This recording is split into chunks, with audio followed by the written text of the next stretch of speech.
Good morning, everyone. Welcome back to another episode of FarmCon Conversations podcast. I'm co-host Todd Loechler with my good friend Kevin Van Trump sitting in Kansas City. Kevin, how you doing this morning, sir? Doing good. Getting some more storms, more rain. Got a bunch of rain in the forecast coming up, too. So, yeah. That's what Gary said would happen. Yeah, it's going to be interesting to see what happens the next few weeks. I think some people are going to get a little wet, and the droughter's going to get a little droughtier. So it'll be interesting to see how that all plays out. We'll probably get into weather a little bit on the commodity comments, but hey, I wanted to start, man, and I think it's a great thing. I was there when Kennedy first came back, but in yesterday's report, you wrote about building a family business from your daughter's perspective. Just once again, for folks that haven't seen or heard, just what she's doing, give the quick deal. Be a doting father, but share what she's done. It's pretty cool. Yeah. No, it's a funny perspective. That's why we said, well, let's just lean into it, because we listened to her buck and kick. She's the baby of the family, and she went off to New York and got a big time degree, an Ivy League degree, and master's in architect. Went to work for one of the biggest architect firms in the world. And Jordan started AgSwag and a couple other ag type businesses, and he called Kennedy and was like, "Hey, I need you to come home and help me run these things and get these things all built up." And she dragging her feet. She loved New York and all her friends, and then but we got her back home. Jordan kind of coaxed her back into it, and she's been back here a couple of years, and she's loving it. She's doing well. She's kind of getting finding her groove a little bit now, and yes, it's not New York. Yes, we're kind of a small town in it, and those things. But she's having fun. She's getting out there doing a lot of design stuff and doing a lot of design work. And like I said, we appreciate everyone's support and trying to help other ag businesses build their family businesses. And it's funny, Todd. I mean, I think I'm playing referee like I was when the kids were back when they were 6 and 8 years old in the car going to Silver Dollar City or somewhere, taking a road trip.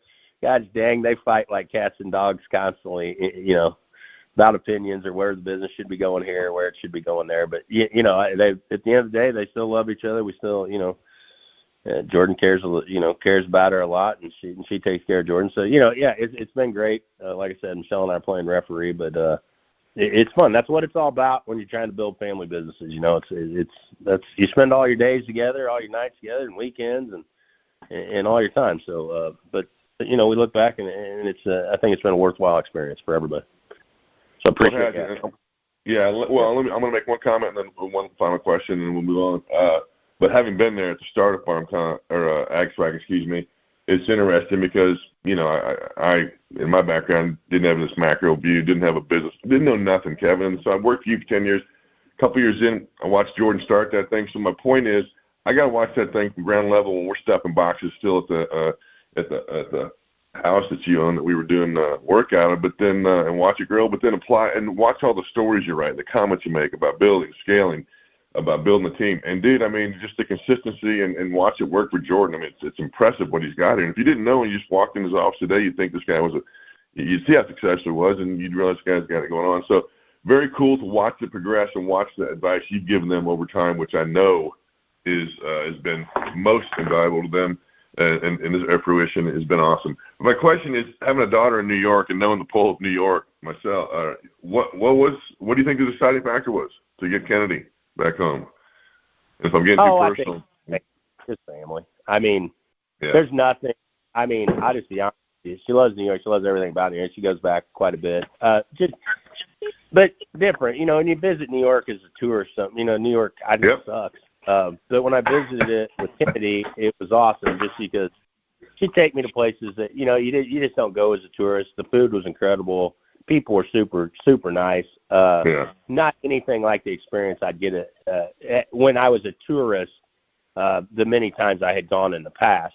I really just hated New York, and I always have.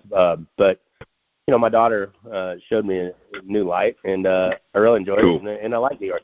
And that's the other thing is, FarmCon success is also a lot due, not just to Jordan, but a lot due to Kennedy. And I just got off a call with Couchy in the prediction market, and one of their executives on there was a female, and she was like, "Hey, I really like what's been happening at FarmCon." And then when my daughter came back, when Kennedy came back, she's like, "Dad, this is kind of bullshit. They're just not very many women at your conference or at your show." And I said, "I hear you. I've tried to get it," but she's taken steps to improve that.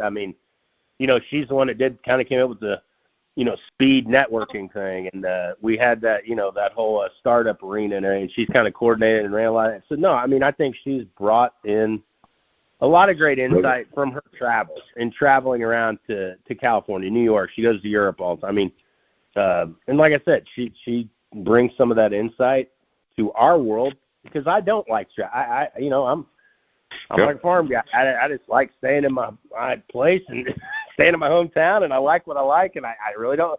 So I'm happy that we've added that to the mix. And like I preach constantly at our events, you got to get these younger kids involved. And I think that's one of the big problems with agriculture in general is we have to get more younger people involved and in positions where they can make decisions. And I told Michelle, I mean, I can't stress it enough. Michelle and I, once you move past 55, you start getting 60 and all. I mean, I feel like our mental acuity is going downhill. I'll just be honest with you. I can't remember things like I used to remember things. Things are more difficult for me than they used to be when I was younger. I don't want to admit it, but they are.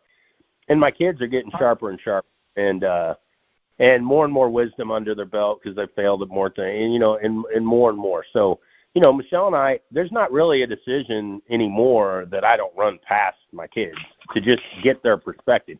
I'm not necessarily saying I go 100% with what they say, but I definitely want to hear their full perspective, and it's helping me make a lot better decisions. Like I said, we've had several deals come across the plate lately that I wanted to do, but my kids kind of talked me out of, and with good reason, just really good reason. And they could be anything, but they have a lot of interesting insight, and I think our farm community could really do well from bringing more young people into leadership roles. And so, I'm a huge proponent of that, and I always have been. So, I'm probably going to stay on that bandwagon.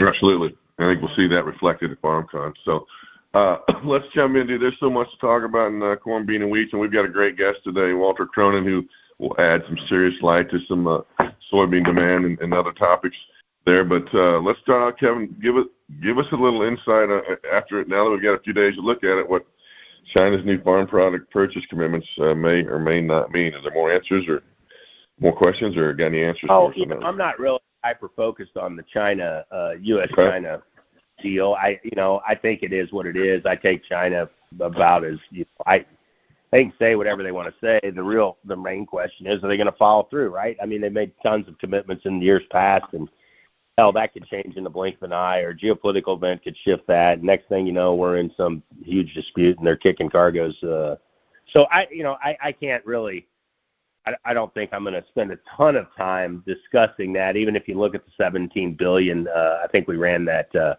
graphic. It isn't anything dramatic. Yes, it's better than last year. What does that mean? For the corn market, you got to believe it means some type of corn, sorghum, ethanol, DDGs. China's going to be in the game for purchasing some of that. So, we see an uptick in overall corn demand. You could make that argument. I think you can make that argument fairly easily, especially with energy prices where they're at and elevated. So, you kind of have a little bit of a double-edged sword, Todd, when the funds are trading, and this goes for both corn and beans. They're clearly trading both as an energy because of this energy problem, or I should say supply hiccup with the conflict in the Middle East. So you've got the funds over here now trading the bean and corn market, like I said, as an energy play and somewhat as an inflationary play, simply meaning a lot of these, and we all know, yes, we're somewhat insulated here in the United States, meaning we're the world's leading producer of oil. And so we're not going to feel as much pain as some of these other global countries as far from an inflationary standpoint. But we also have to keep in mind many of these other countries, their producers are going to hold back and not be as willing to sell their crop right off the harvest because of inflationary reasons. So meaning like in Argentina, people will hold beans or hold their production back because their currency is devaluing, but their inflation is ripping at, say, 35 to 75% in some of these countries. So the price of the beans as they hold them are going to go up in value, or at least stay pace with inflation, where if they were to trade those beans, say for Argentine peso or Brazilian real, there's a chance that that becomes devalued because of the currency devaluation and the pace of inflation. So that's what I'm trying to say. You may have the global producer become a little more tight-fisted, or obviously more tight-fisted, and not want to release as much inventory. At the same time, you have the energy play here with the funds, taking that stance. So you have kind of a win-win in essence on that front. So you start to work your balance sheet out, and you say, so we're going to have a little bit of increased demand. We're going to have maybe a more tight-fisted global producer. Where is the supply going to come from? And what keeps the U.S. ending stocks oversupplied? I call oversupplied above 1.8 billion bushels. 1.8, 2 billion bushels. I think the market really doesn't think much about it. You start to get below there, market will start to pay a lot more attention. So what has to happen in corn to stay there? I mean, now you're starting to talk another 186.5, 187 average bushel yield for new crop. I don't think that happens. And the reason I don't think that happens this year is because of these ancillary and peripheral areas that you and I have talked about, Todd.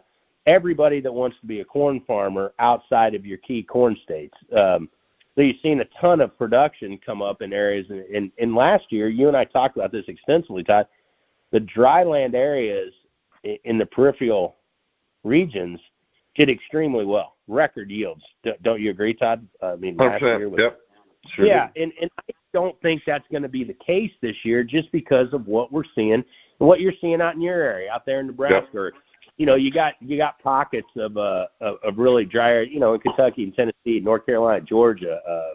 You got these issues and extreme drought issues: Colorado, Nebraska, Kansas, Oklahoma, Texas, parts of South Dakota. So that's where I'm saying, last year, man, those people, boy, they had some gangbuster type yields in some of those places. But I think that's going to be taken off the top this year, just because of the rough kind of dry conditions and what we're seeing in the forecast ahead. And so I'm more in that, can we? I don't even know. Can we make a 180 yield? I don't know. The USDA stuck out at 183, but last year we had that record at 186.5. Yeah. And I'm just kind of sitting there in my head. I'm like, not sure I want to market a whole lot more corn here at this point. I've got about 40%. We got 40% of new crop price. I got another 5% hedge. So I'm sitting about 50%. And and the prices, the funds are behind us. The funds want to be long. We've got a few good stories. We've got strong demand, and that's what I'm saying. Any type of little weather hiccup globally, I mean, you're just same type of story in the wheat market, Todd. I mean, you're just probably one headline away from, like I said in the report this week, you get a Ukraine story, a Canadian weather story, one of those headlines, you prop wheat to 850 possibly. And but yeah, there's definitely some downside risk here. I think in the corn market and the bean market, the risk is less than downstroke than what could happen in the wheat. The reason I'm a little bit more concerned about the wheat market is, and this is where I said I'm being more aggressive in pricing wheat than I am in corn or beans. And the reason is because I think the demand just isn't there. I think we're already the world's highest cost producer. We're seeing wheat come into the U.S. We're already seeing more imports coming our direction. And I worry that demand could get hit, fairly substantially if we see wheat prices continue to push and escalate higher. So that's what I'm saying. I don't think you have that demand strength underneath the market that can keep it as supported as, say, a corn or a beans because of the ethanol or the renewable player. So you're kind of lacking a little bit of that. Now, there are some logistical issues and a lot of things out of position that's helping the wheat market as well. But like I said, I'm probably, Todd, wanting to be a little bit more aggressive on the rallies in wheat, price a little bit more bushels. I like pricing up to, what you think you may have already produced or what you're conservative, comfortable feeling on what you may produce, and that's probably about where you want to get priced up to at this point. I don't like getting oversold, so no cookie cutter programs here. I think you got to just go out there and try to assess the best you can and make those sales accordingly. I do like, Todd, looking at the 2027 in wheat and corn and beans, to some degree. I haven't done much in the bean market, and I still am kind of apprehensive. We've taken a few small bites in corn and a few bigger bites, maybe a little bit in wheat, and that's what I'm saying. I think you could be a little more aggressive in price in 27 wheat. Corn, people are hesitant just because you don't fully know what our input costs are going to be, and I understand that. I'm in agreement, but I'm willing to take a little bit of risk. And like I said, I like starting with a 5 handle in front of this thing. For sure. Feathering in a few sales here and there. You got the funds on our side. They're going to defend a record position. We'll hear from Walter on the bean side of things. I don't really have many positions. I on that pullback last week in the bean market, I exited some of the puts I had on, and it just sits there, and it looks to me like the funds are going to continue to try to buy most of the bigger breaks until this is resolved. You get this all resolved in the Middle East, and crude oil prices start to head lower, and there's really no weather scare. Well, now we're talking a little bit different song and dance. And that's why I want to price up here accordingly and de-risk some of our cash positions in the grains, just because we've had a great rally. But at the same time, I want to still participate to the upside, and so I don't want to get over the tips of my skis and get too aggressive, just because there are some good bullish stories in the mix. So I think that's probably a good update for us here. Let's say I have a couple of spec positions I'm still holding. I'm flat everything. I'm still holding. I'm long red Dees corn, so that's Dees 27 corn over red Dees hard red 27 wheat. So, I'm just playing that. I think if the markets break, I think the red Dees 27 corn is going to hold up better than the red Dees hard red. So, that's a small, and it's just a super small position. I'm just kind of layering into it a little bit. When the spread gets more out of whack, there's a chance that hard red could pop a little higher, and I may feather in a little more. And I'm also long soft red wheat over hard red. And that's really about it. I don't have a lot of positions on right now, and that's fine. I mean, that's how, I feel like I'm at my best. My best years, Todd, and we can transition in. My best years are probably the years that I trade the least, and I know it. Very much at all. So yeah, go ahead, bud. Well, so before we move on, I do want to throw out one quick disclaimer that we want to do. The commentary market insights shared by Kevin and our guests on this podcast for educational and informational purposes only, and do not constitute specific trading, hedging, or investment advice. Obviously, futures and option trading involves significant risks, and listeners should consult with their own professional advisors before making any final decisions. One last thing, Kevin, because you put this week somewhere in there, I can't remember where, but and you've talked about it before, but just real quickly, and then we'll move on. Your difference in the market, from a demand market and time to get back on the train, as you say, versus supply stocks. You threw a good thing in there and had a couple quotes, and just give that bit of advice again, or paint that picture again. Well, and it's just my take on, and I've heard it through the year. And like I said, I was young when I started in Chicago and other places, and some of the old guys took me under their wing. But, I see the soybean market as a demand-driven bull, a longer-term demand-driven bull market. And most of the time in a longer-term demand-driven bull market, there can be, there can be a ton of complications in getting that right. A supply-driven market is more like what we're seeing in wheat right now. The USDA came out, made a major hack to the global wheat number, made a big cut in the U.S. number, what we're going to be 50-year low in wheat production. And so that's a supply-side shock. That's a supply-side bull market. And supply-side markets, in my opinion, bull markets, can be fast and furious, but they can also end in the blink of an eye. And so they're really tricky to time. Whereas a longer-term demand-driven bull market, it takes a lot of time to turn that boat around, in a commodity, like, say, copper. You can't just go out and start a new copper mine tomorrow because we're going to see a copper deficit. I think copper's in a long-term demand bull market. And it's going to give you a lot of opportunities to jump back on the train is what I'm trying to explain. And this is what I've seen play out throughout my trading career, meaning you'll see some opportunities over the next year, 2, 3 years. I mean, you'll see massive pullbacks in copper, right? Well, that might be your opportunity to jump on. And that's what I'm trying to say. In long-term demand-driven bull markets, there will be opportunities to jump back on the train. In supply-driven or supply shock markets, it's just usually a rocket ship up, and then it's just straight back down, in those types of moves. When it's the supply side complication, like when Russia invaded Ukraine, we thought there was going to be a supply side complication. Market shot straight up, went to massive all-time highs, and then we came back down.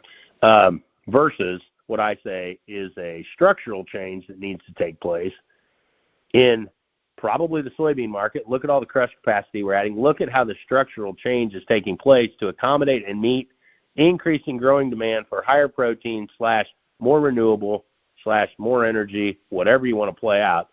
And that's where I say we're in more of a demand-driven bull market. So most of your bigger breaks will probably be some type of buyer opportunity. And I think that's the shift that we've seen take place over the last year and a half. And I think that's probably how some of these things play out. So I hope that clarifies that a little bit, Todd. Todd, you still on there? Yeah, sorry. I hit my mute while I was talking. Okay. I don't think anybody can deny that the copper and the soybean markets are in these positions that you say, and Walter's going to add a lot of good insight on the soybean side. My question to you, coming from a rookie investor and stuff like that, when do you, and if it's a stupid question, just say it and move on, but when do you read that the demand-driven thing is ending, so I'm not the last one on the train and got nowhere to go? Well, I don't know. I wish I knew that. Is there any signals? I don't know that. I mean, I think from my perspective, I'm sitting in my head looking at the bean market like this. I think we're going to continue to add crush capacity around the globe. Yes, China's saying they are going to cut back on their beans, which is a big deal. But I think you're seeing, if you talk to Carr, you talk to other people, I think you're seeing these GLP-1s, you're seeing other things create massive demand for high protein. So whether that's people are going to eat more beef, which we're seeing in the numbers, that means more meal. So are you going to see, everyone's talking about what are we going to do with all this meal when we crush all these beans? I think we're hearing from Walter on this more in this place. But this is what I'm trying to say. And I think you're seeing ethanol. Look at what's being done to ethanol around the globe. You're seeing them bump it higher. What's Brazil going from 30 to they're going higher? The blend rates are going higher. We're getting E15 finally past here. I mean, we're behind the curve. Maybe that bumps to E20 at some point. Maybe we move on higher. I don't think you're going to see – I don't think we've seen demand destruction. I don't see it ahead at any point where I'm at. Yeah. I do think this. Now, you keep this in mind because I'm hearing a lot of my bigger traders, we're all sitting in our head saying, okay, we're all in this AI. We need more energy. We need more energy. When are the knuckleheads on the extreme other side going to start bitching about food versus fuel? That would become a demand destruction type of headline. You see what I'm saying? We've had that play out before. I remember when we came out early with ethanol, and that was the big headline. We were taking heat from all the radicals that were complaining that it's food versus fuel, and they didn't want to do it. And so that is a headwind. That's a demand destruction type of headwind. Gotcha. I don't know when that comes about, Todd, but I will bet you dollars to donuts. If we raise, if the price of corn continues to move higher or beans continue to move higher, and the larger percentage is going towards fuel, you're going to start hearing it. And that would be maybe a trigger like you're talking about, Todd. Hey, maybe the demand bull there's a dead end somewhere up there where it can only go this far, and then you're going to get people talking. You see what I'm saying? No, I do, and I think that's a great segue into some macro conversations. You and I I thought it was a great conversation, really opened my eyes to some things and just helped me paint a specific narrative for the next 6 to 12 months and what could happen, and we'll talk about that. But in regards to how this thing segues, as we get this K economy thing going and the K is getting wider and wider, dude, you're going to see and you're going to see something snapped down the road because I don't know how the Fed can, change this course we're on, but maybe Wars can do it, and we'll get into that. But basically, Kevin, let's just start this big macro picture. We had a tweet in there where a guy was showing when they give the inverted curve signal and then how long till the recession. Generally, it's like 13 months average time, but we've been into 46 months and counting. So the big question, Kevin, is this time different? The setup. We're headed to recession. Is the curve mean anything anymore? Inverted curve.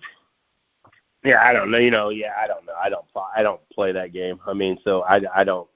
I don't know that. I mean, you want my overall perspective on where? Well, no. Look, okay, that's great. Let me do. Then yes, let's go to the big picture because you said yesterday. Yeah, man, I mean, you're in. I don't. Yeah, I don't. Yeah. Okay, let's get out of the weeds. It all day. I mean, if I reacted to all of those inverted curves and this curve and that curve, I mean, there's no way I'd be able to trade. So it's okay. No, I don't. Here's where I'm at. Let me just give you where I'm at from a macro perspective on where I'm at in the stock market. I'm trimmed my positions. I'm trying to use the rallies to build a bigger cash stockpile. I'm probably 50% in cash at the moment. We've had a hell of a run higher. I participated. I actually was a big buyer on the break, so that helped. And this is one of the few times I've been a buyer on the break, and I'm excited that and I've trimmed right near the highs, and I feel like I've gotten kind of lucky, or maybe I'm in step or in timing with the market a little bit right now. I'm sitting here saying stocks are pretty high valuations. There's no question. Everybody's banking on the big spend and the big CapEx spend and big build out in AI. I don't know. Is it going to come? Is it not going to come? On the flip side, we have the Fed now in a position where all the Fed watch tools, all the CME tools, everything's given 0% chance of a rate cut this year. And in fact, the best odds are about a 70% chance that we actually see a small hike this year. I'm not in that camp. I'm just going to let you know. I understand why people are saying we're going to see a hike because the rising, inflationary complications here with the conflict in the Middle East. I think that'll be a mistake. And if that happens, I'm going to try to move to a lot more cash. And if I think that's where we're going to go with this thing, I'm going to try and get even more cash heavy because I think it'll do some serious damage to the market. Then I think you could see a repeat of a .com or some type of issue like that because a couple of those were Fed mistakes where they hiked when they shouldn't have hiked, and you look back. I hate armchair quarterbacking. I'm just telling you, if I was on the Fed, my vote would be to cut. Maybe not in this session. I'm saying I probably don't cut in 26. I do nothing. I sit and do nothing. I come into 27, I'm probably cutting. And the reason is this. I think the conflict in the Middle East is eventually going to get resolved. I think the oil and the energy supply is out of position, which tells me I think that inflation is only transitory. I'm in agreement with Trump that I think once the conflict in the middle is over, he's going to do everything in his power to try and get energy prices lower. He understands that you need energy to drive all this AI and all this stock market valuation.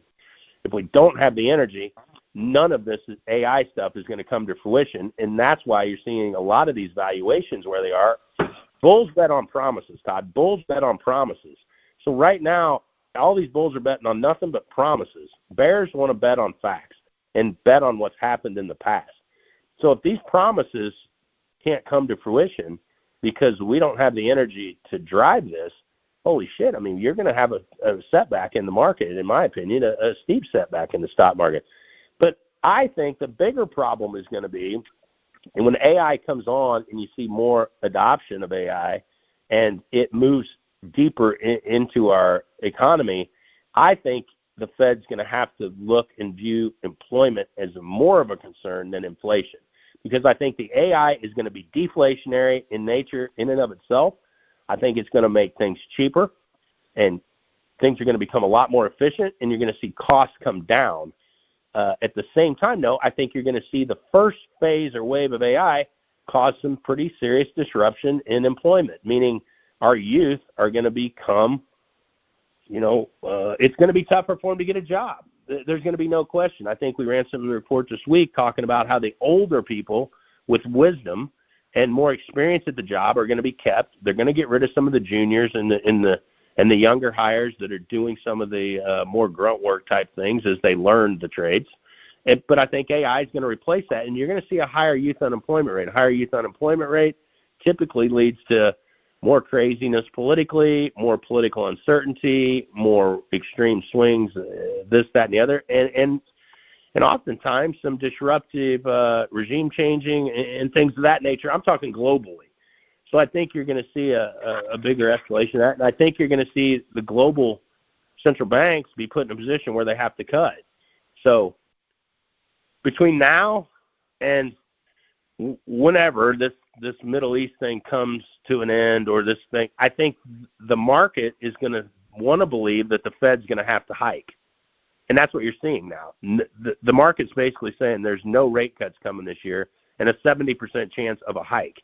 So that's going to make traders a little bit nervous and some of the bigger investors nervous. And I think you're going to see more people pulling out of stocks and putting more money into fixed income or places where you're going to get a better, safer return and not have to deal with the volatility. So that's all I'm saying is why these midterm elections are going on, while this craziness in the Middle East is going on. The damn market, the S&P rallied 74, 7,500. It's like we couldn't have asked for a better chance to step to the side a little bit. Maybe I'm dead ass wrong, and this thing does pop to 8,000. Okay, I'm fine with missing that rally on all of my money. I think you want to take some out, have some cash on the sideline. I think there could be some pressure here. But I'm hoping ultimately the Fed doesn't raise, and I hope ultimately in 27 they make a cut, and we get back on more of a dovish, stance, and try and curtail some of these employment worries that may stem from AI in this first phase of AI.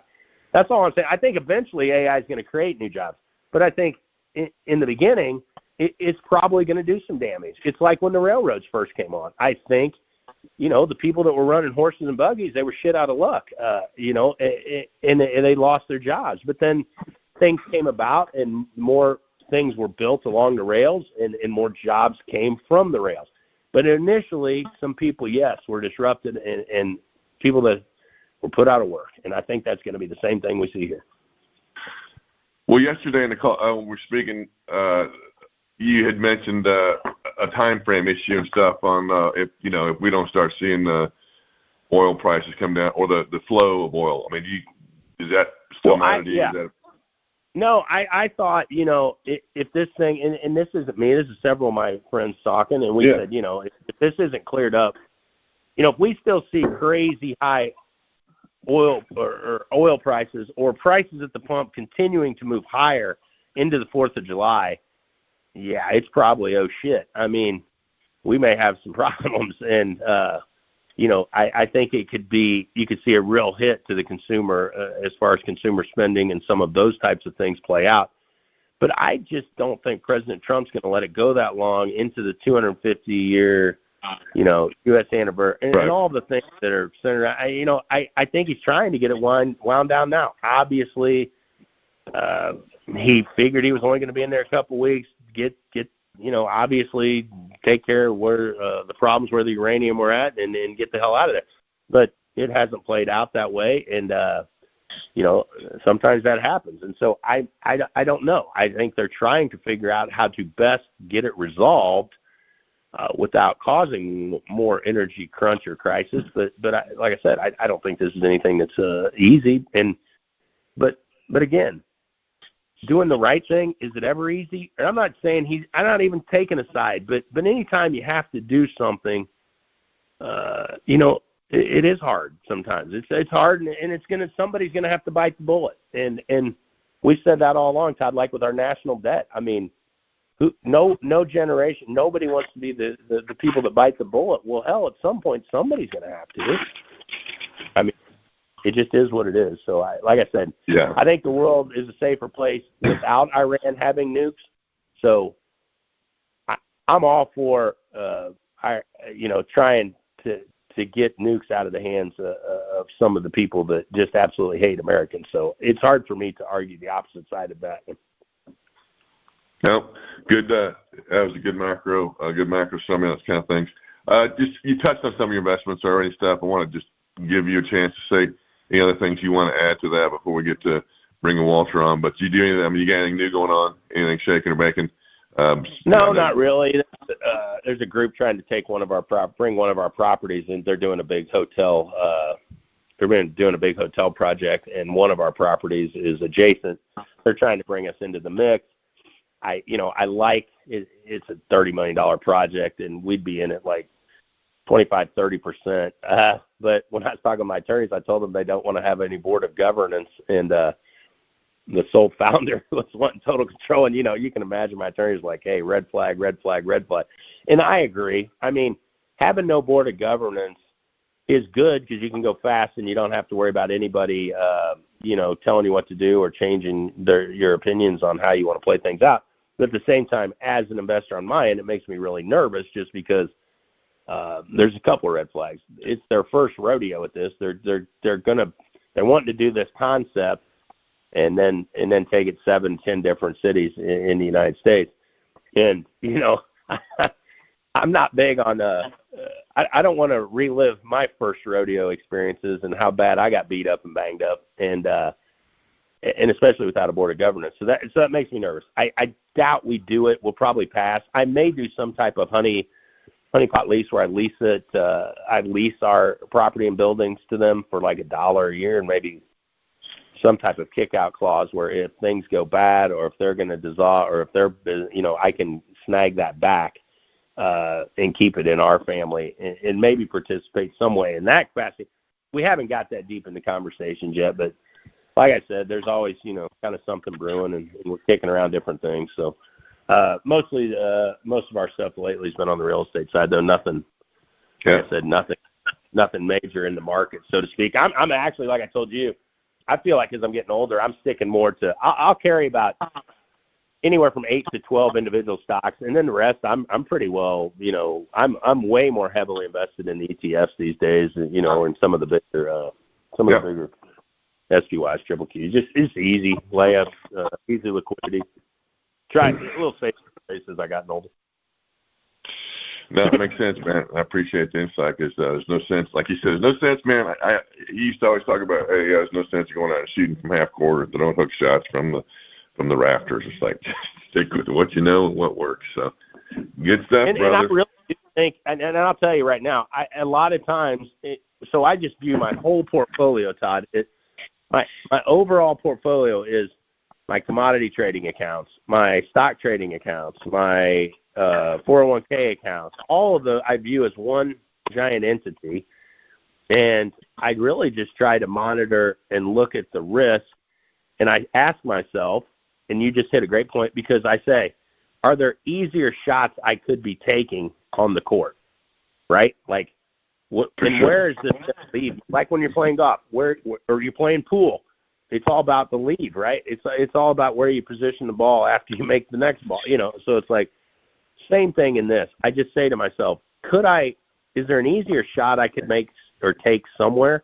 Maybe it's in the stock market, maybe it's in real estate, or maybe it's in the commodity market, or maybe it's in agriculture business or farm. So for me, I've pulled back on a lot of my early stage investing in some of these companies with really fun stories, because I'm like, man, there's just some easier shots out there, and it could be something silly like buying the triple Qs on that last break. I mean, but it seemed like a pretty easy shot, and it's like I can make this pretty easy. Easy liquidity, the return's nice, and I'm out of it. And so for me, that's what it's become more about. I look at my overall portfolio and I say, is anyone putting something across my desk that looks like this is going to be a layup, a free throw, or a pretty easy shot? Before, I felt like I'm with you. Yeah, I wanted to hear these crazy, fun stories that were like I was going to be the first part of the first group to ever do this. But yeah, that's like a half court. That's a hook shot from from the baseline. It's a crazy shot. You're probably not going to make it. It's fun to try, but stupid. I pissed away so much money doing that through the years. So for me now, I'm just trying to whatever comes across my desk, whoever I run and talk to. I just really try to think it through. Is this really going to be an easy shot, or is this a lot more complicated than it could become a lot more complicated? And then the other thing, Todd, is how much money am I going to have to send at that to defend my initial investment. You see what I'm saying? So a lot of times it isn't that you got to put in 50 grand, 100 grand, 500 grand, whatever. Okay, that's your initial investment. That's just the price of joining the country club. Well, now you got the membership fees and dues and shit coming every other month. You know, are you going to want to keep making those capital calls? And how much more money are you going to have to throw at it to defend your initial investment? Well, that's what I'm saying. That's not an easy shot. That's not a free throw layup for me. That's one of those crazy ones again, and I'm trying to avoid that as I've gotten older. I just don't want to play that game as well. So, and talking and being with you for these 10 years and knowing what we've done in the ag tech sector stuff, that seems to be that has got to be one of the hardest things to overcome, even for a guy at your level and experience, just because you don't want to be wrong. You've got money invested.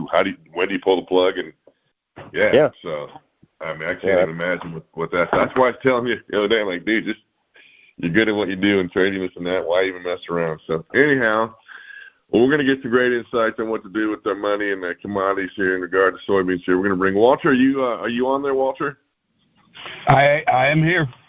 Awesome. Well, let me give you a quick intro again, and then we're just going to let you unravel. Hey, let me talk first, Todd. And for everyone, listen, we bring people on this to hear. I want to hear Walter talk. My friends want to hear Walter, what he has to say. Andy, Soren, all the guys that are, big trader, big ags, that we want to hear Walter's thoughts on what the hell's happening here in this bean market and what's happening, on the crush and in this space. So I think that's the most important thing on the podcast is we're only bringing people on here that are the best of the best, and I consider Walter, one of the best, and I think for certain tons and tons of experience in the space. And so, Walter, I can't say thank you enough for coming on, helping educate us and all of our friends and listeners. So much appreciated. Todd, I'll turn it over and let you give Walter the proper. Yeah. So real quick very kind, Kevin. I appreciate it, and always enjoy the company. So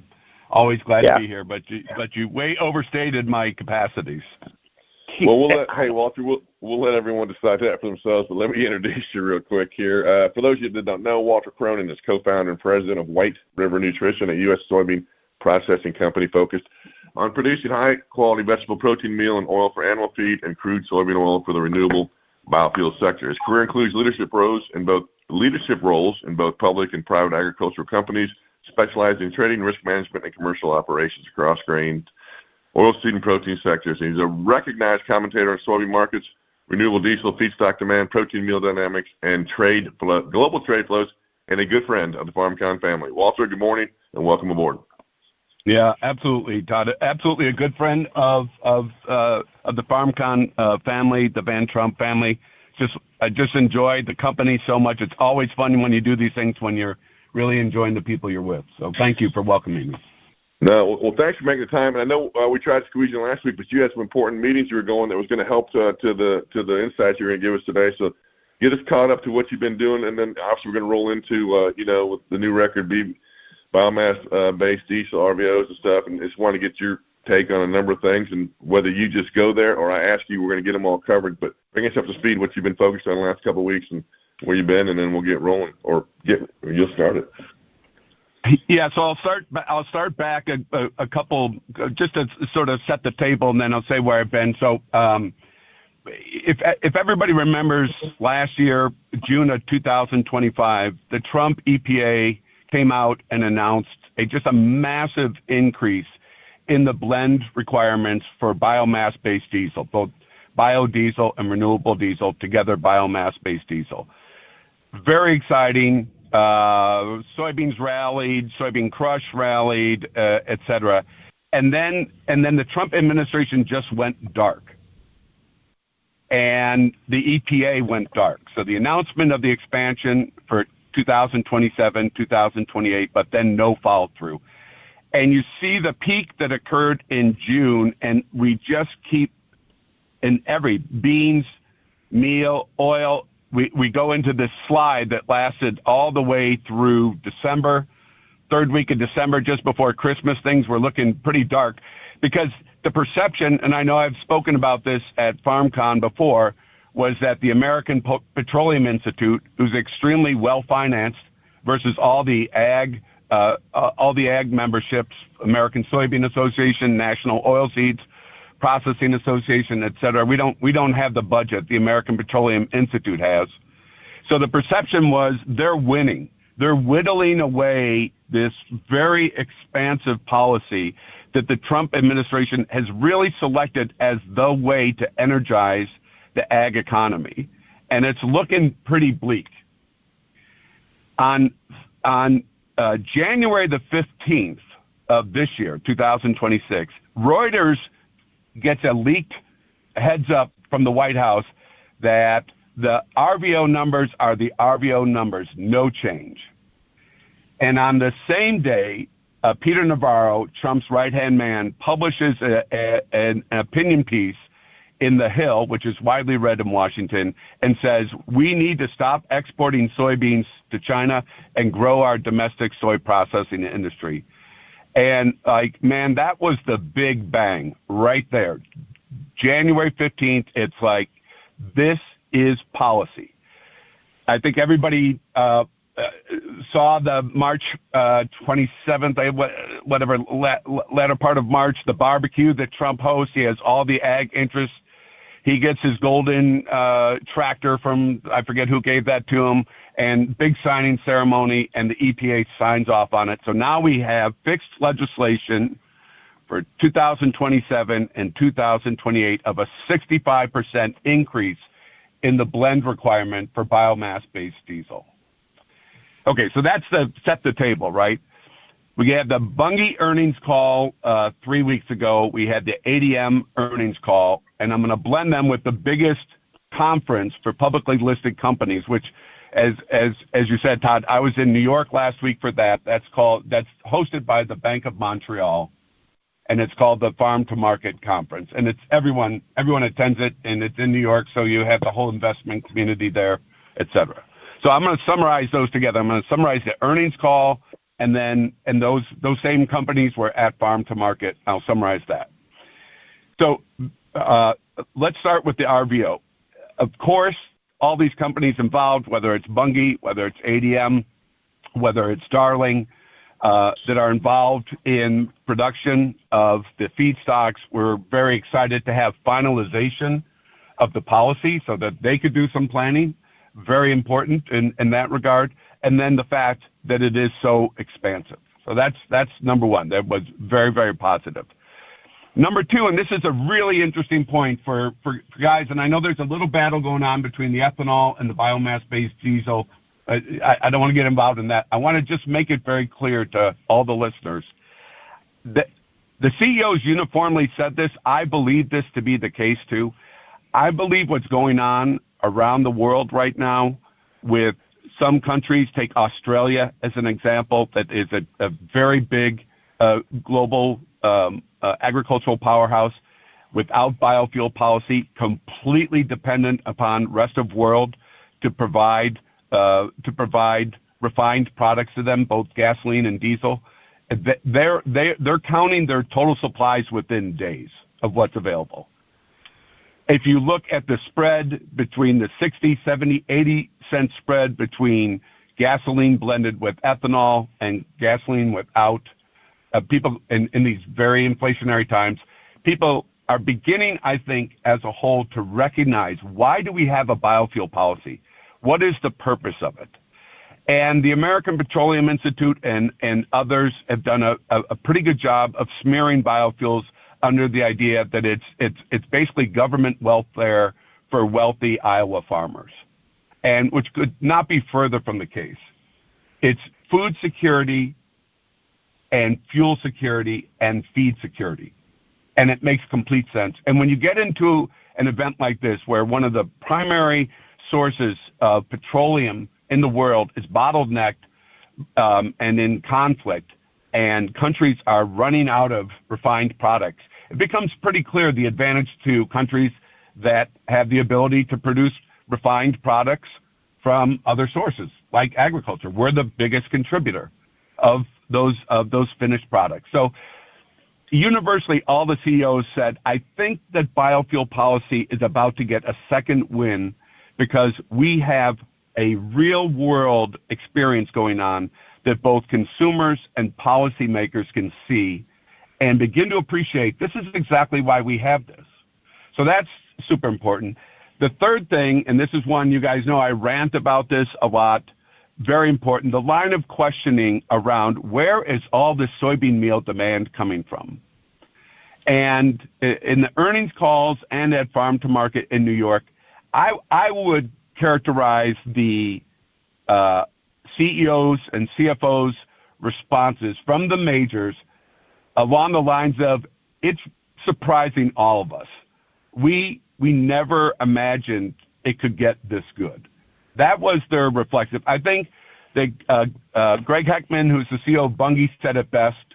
He said at Farm to Market, he said something like this. He said, we at Bunge never thought the mountain of meal would develop. We always knew the meal would clear, that it would get to a price where global consumption would really ramp. It was just a matter of what price was that going to be and what would the processing margin be. And that being said, the price has held up much better than anticipated. We're at record soy processing margins for the U.S. industry right now. There's not an analyst on Wall Street over the last 2 years that said, we're going to have this 10% ramp in the industry, and the industry is going to get the benefit of record margins. I mean, nobody. There's nobody out there in analytical world that got this one right. It surprised everyone, and it just speaks to this massive demand for protein globally. It's big, and as I talk about in Post, north of south is growing. So U.S., Europe, et cetera, the first world, whatever you want to call it, is growing at rates as fast as south of north, the places that you really expect, as global population grows and as global GDP grows, that they increase their protein consumption.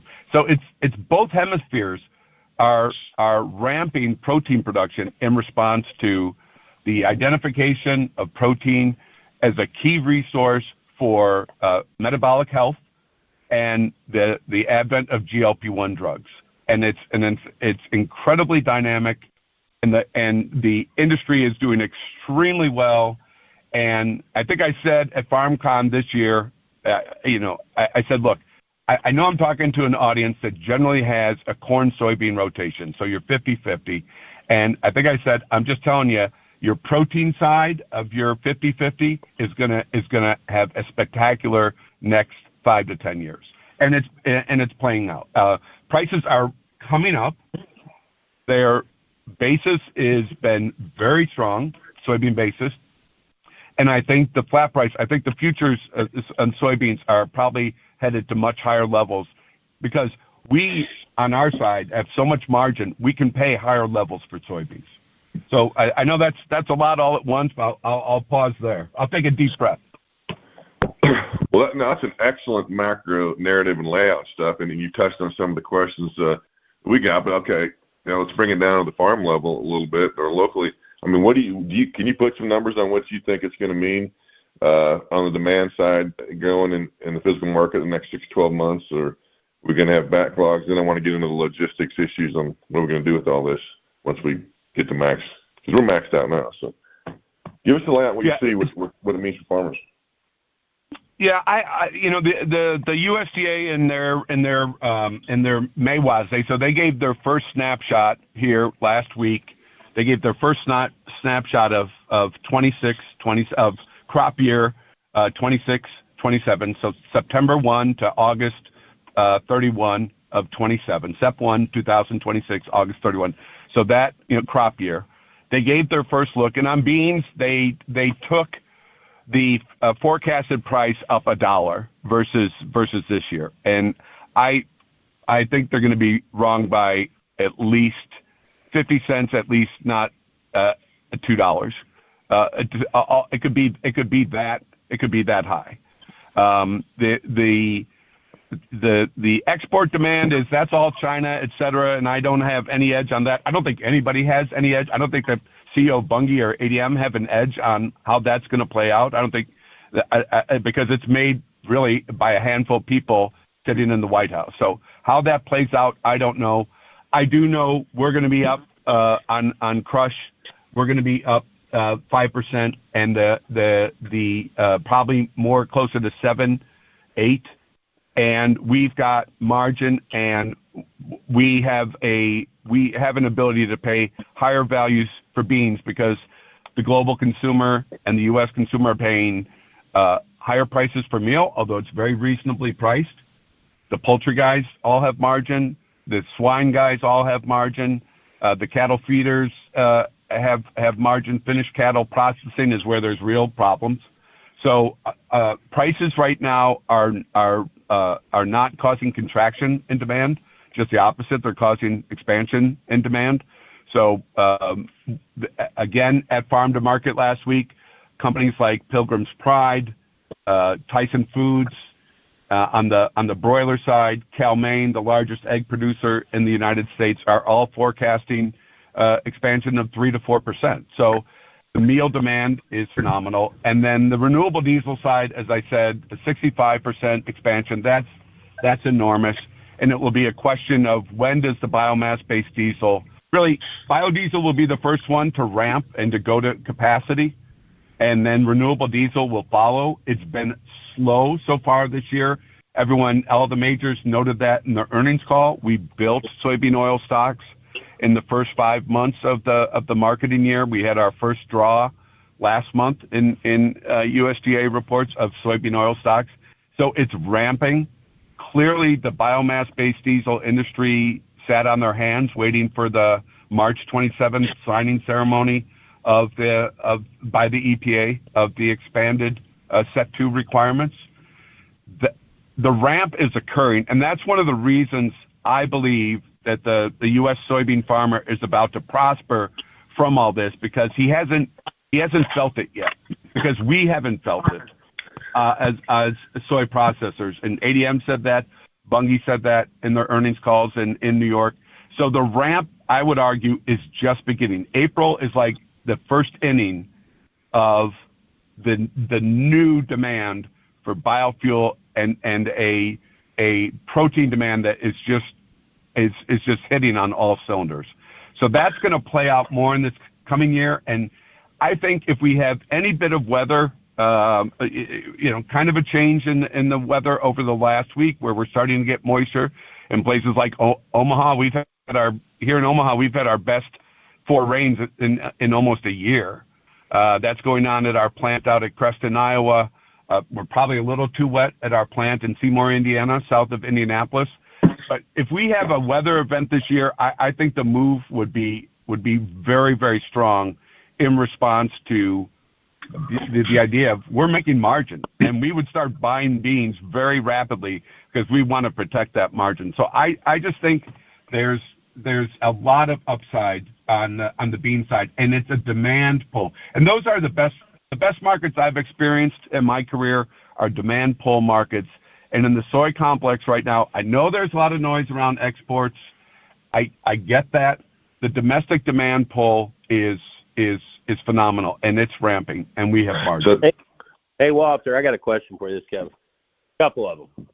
What is, with the rising prices of diesel fuel here at home and globally, what is the prospects looking like on biodiesel and renewable exports here in the U.S.? Is that an increasing? Are we seeing more interest in that? Are we seeing, how we've seen some uptake in ethanol exports in the last couple of years? Are we going to start seeing that? You think the ramp up happens on the bio and the renewable, and when or how does that play out? I don't have enough insight on that export side.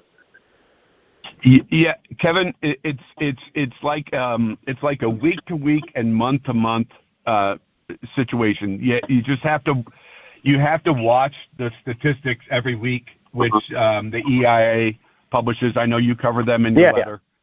I just didn't know if you thought you think we're going to see some more. Well, I want to believe we're going to see a bigger uptick in exports, but I don't know that for sure. But yeah, it is a question, Kevin, of how big does it get, right?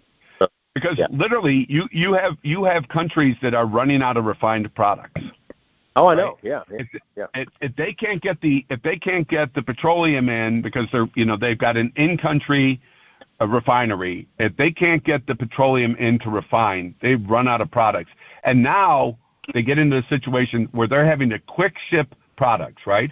Because they're saying, hey, I can't get the petroleum. I think this war is about to resolve, or I think things are going to get better. So I'm going to quick ship products. And then they're going to just drain product supply. And that you see that happening every week in the EIA numbers. Right. So it will then be, I like to characterize it this way. It will be desperate men do desperate things, right? And countries that don't have a biofuel policy or have a limited blend and haven't allowed higher blends, but they're watching U.S., Brazil, expanding blends and operating safely at much higher, safely and economically at much higher blends, they'll start changing laws very, very quickly and starting to accept higher blends. And that is going to be the process that really ramps demand for biofuels. And I believe ethanol will get the first and greatest benefit, and then I believe that renewable diesel follows after that. So it really is. It's a very interesting time, but I would say it's almost week to week because there will be surprises. I mean, countries are going to quietly come in and try to purchase as much refined fuels, petroleum-based fuels, and then biofuels. And so they're going to try to do it quietly. So they're not going to announce it. You'll just see it, and every week it's going to ramp.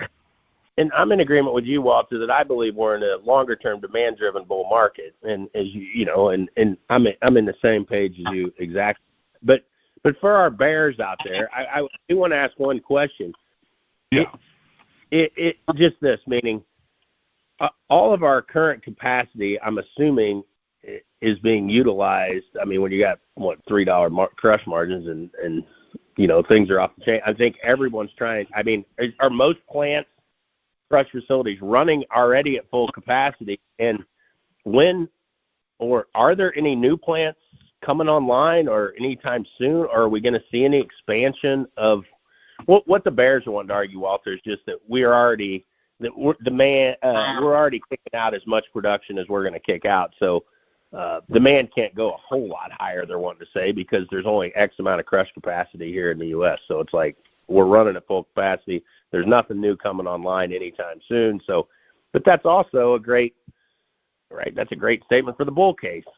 Hell, we can only do we can produce it. And like you said, there's no demand destruction in place as of yet. So I guess my question to you is, how much more capacity is there, and what do you see new coming online maybe? Is there anything?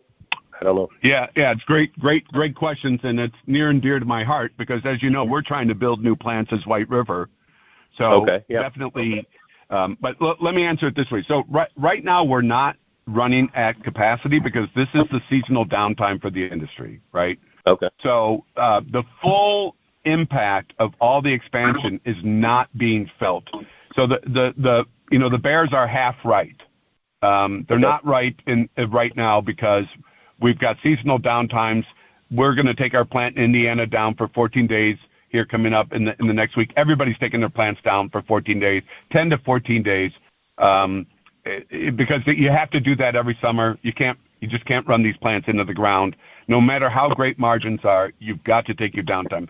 So we're in our seasonal downtime. You see that in the stats right now. The industry's not running at peak, but we're going to ramp in. So the industry comes out of its downtime late September and into October, November, December. We're going to feel the full force of all the capacity right now running at 99.9% capacity utilization because the market's telling you to do that. And then we have 2 new plants coming on as well. So it really won't be till October, November, December that we feel the demand pull from the U.S. fleet running at capacity and pulling through as many beans as it possibly can. So we'll get the feel then. Now, to the Bears' point, I don't disagree with them, and it was mentioned by Bungie, particularly at Farm to Market, because all the analysts are saying, so is this now these great record margins, is the industry going to start growing again? We had 2 years of good growth and then silence. And I can tell you, I'm walking up and down the streets in New York and trying to raise capital for our projects, and it's still very, very difficult. It is not easy money right now. The industry is not getting overwhelmed with capital. The margins are quite good right now. The RVOs in place, and I want to say one quick thing about the RVO too. The set 3 years, so 2028, 29, and 30, statutorily are supposed to be completed in June. That's not going to happen. It's probably going to be November. It's probably going to be used as a way to that the Trump administration and the Republican Party reminds the red states that this is supportive. We could get to November and we could have set 2 completed. That's 27, 28, or I'm sorry, 26, 27, and then we could have set 3 completed, 28, 29, 30, so that the biomass-based diesel industry could have a 5-year look on total demand. And that's going to be very, very, very beneficial. So we have to watch October, November when the set 3 numbers are, because the initial indications are they're going to be just as good or better than now. And that might get some capital saying we need more capacity. Randy Stewie, who's the CEO of Darling, and Darling's big in sustainable aviation fuel, he continues to pound the drum saying we need more ethanol production in the U.S., we need more soy processing to support this massive demand that he calls it inevitable from sustainable aviation fuel, right? And so that's not even in the conversation today. So it's a big impediment. The last 3 years, it's been very difficult to raise capital. I talked about the UCO scandal at FarmCon. I won't get into it on the podcast here, but I gave the detail on how tough that was for the industry. There's projects to be done. Our company has a number of them. We want to get capitalized and building.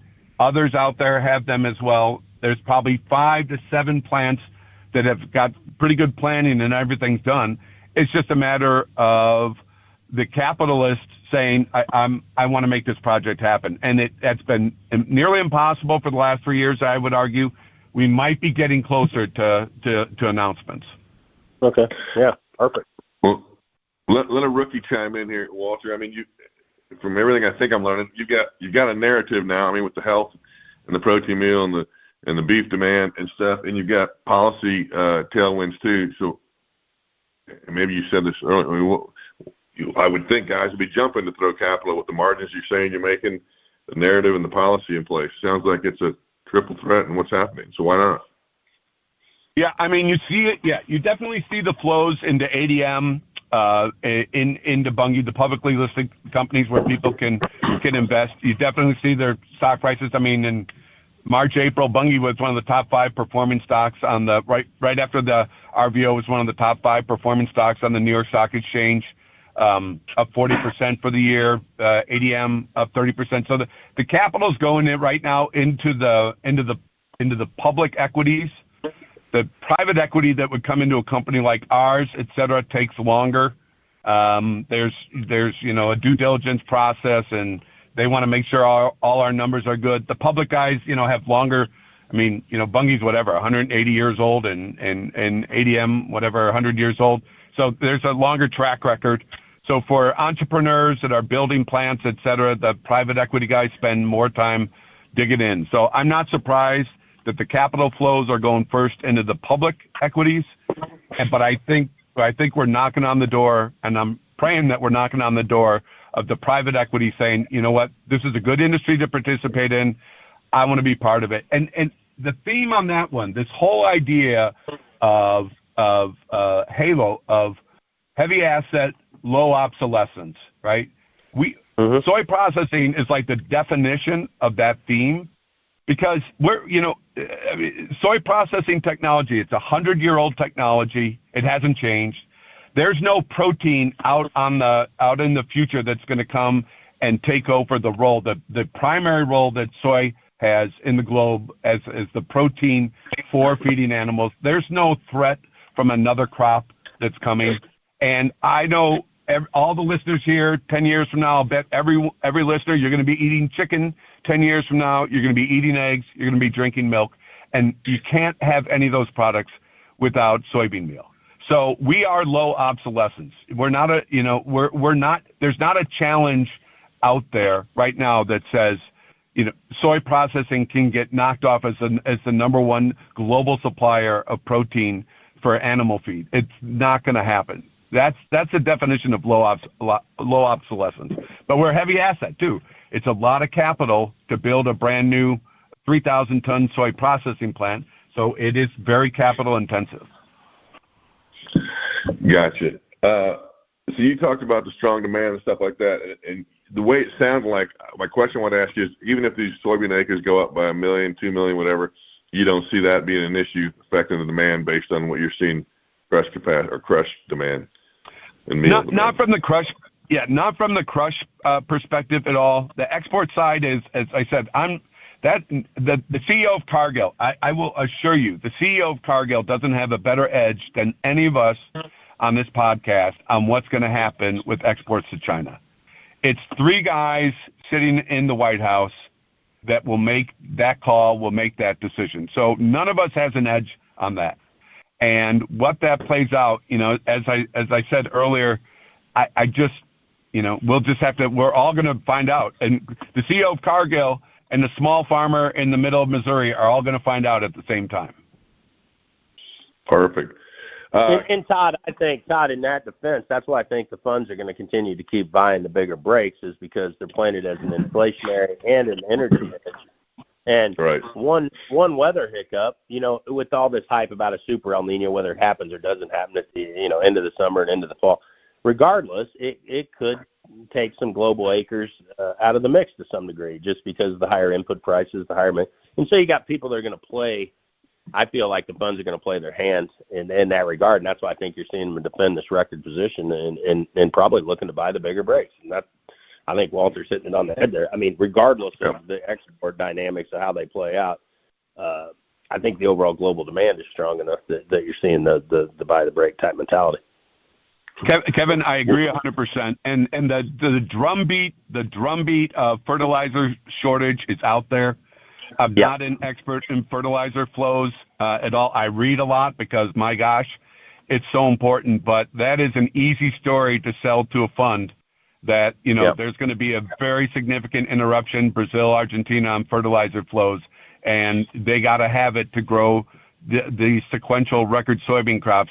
That's an easy sale, man. So the funds, I agree with you. The funds are hanging around till all of that. There's an all clear signal on fertilizer flows, and that's not happening right now. And I think the media is going to run hot and heavy with that too, Walter, and try to play it up that Trump's killing the farmer and all these farmers around the world are because of the fertilizer. And I think they're gonna run that story until it's completely gone. So I'm with you. I think it. I think July. I agree, Kevin, 100%. I think July and August you're gonna have the UN. You're gonna have Lula down in Brazil. Everybody's saying, people, we are not going to produce the crops that you expect unless this fertilizer situation changes. And it needs to start changing now. I mean, we all know supply chains takes a long time, but I think it will. I think during the summer, this fertilizer story is going to build to a fever pitch, 100%. I think you're right, especially into the midterm. Yeah, I think you're right. Yep. So, Walter, I got one more. You and I were talking the other day, Walter, about your thoughts on the American Soybean Association and its strong desire for continued support export sales to China. So go ahead and give me lay it out to the folks what your thoughts are on that topic. Yeah, and Todd, thank you for asking. I get very frustrated with the American Soybean Association and their trade missions to China, their opinion pieces they're doing in Chinese press. They're making it appear as if their livelihood and their future depends solely on the Chinese, and there's nothing further from the truth on that. I just get outraged when I see it again and again that the number one customer for the U.S. soybean producer is the Chinese, and that is completely wrong. The number one customer for the U.S. soybean farmer is the U.S. soybean processing industry, which is growing at rates that will offset the Chinese with time. It's not going to happen today, but with time. We're the number one customer, not the Chinese.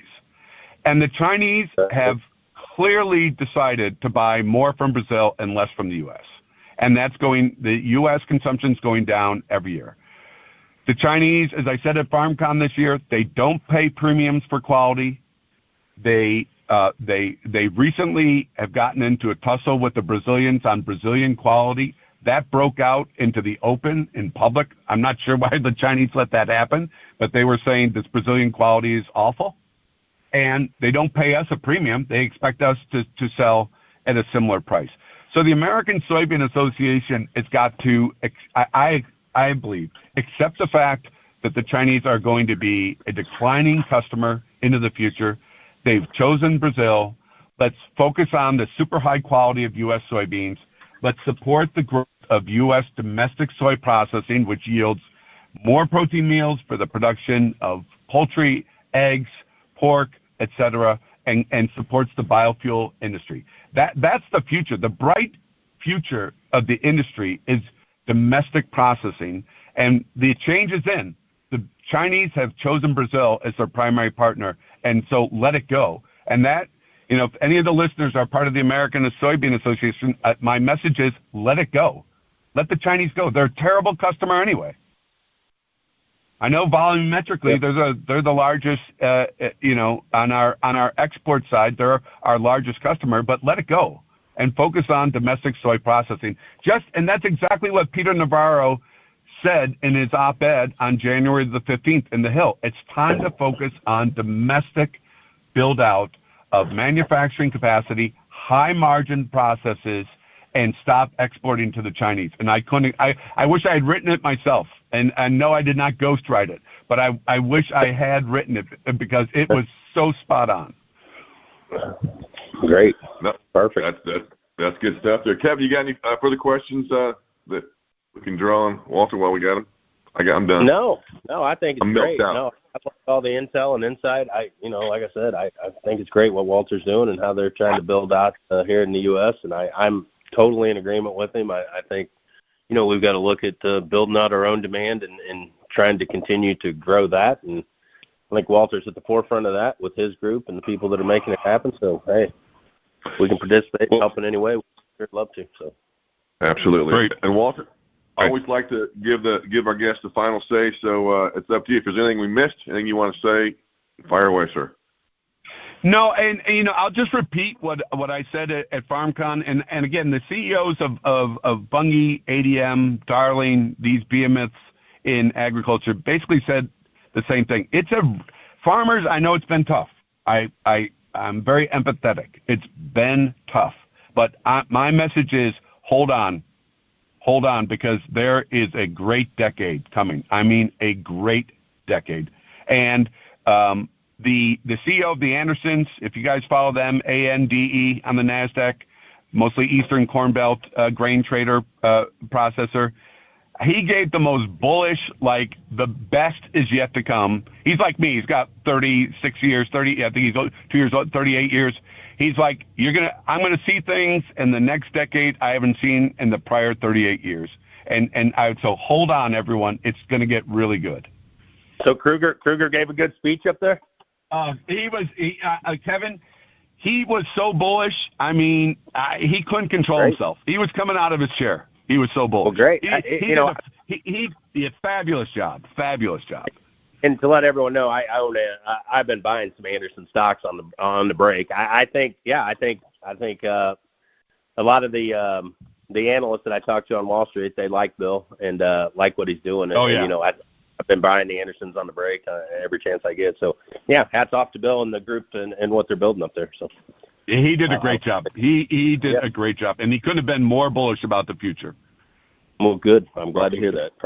So awesome. Walter, appreciate it. As always, thank you, sir. Appreciate the time. Kevin, thank you for the time, and I guess we'll check in with everybody down the road. Yeah. Walter, everybody good on your side? Good? Everybody good? All good. All good. All right. All good, Kevin. Everybody's doing great. Thanks very much. All right. Appreciate it, Walter. Take care. Thanks again. See you. Bye.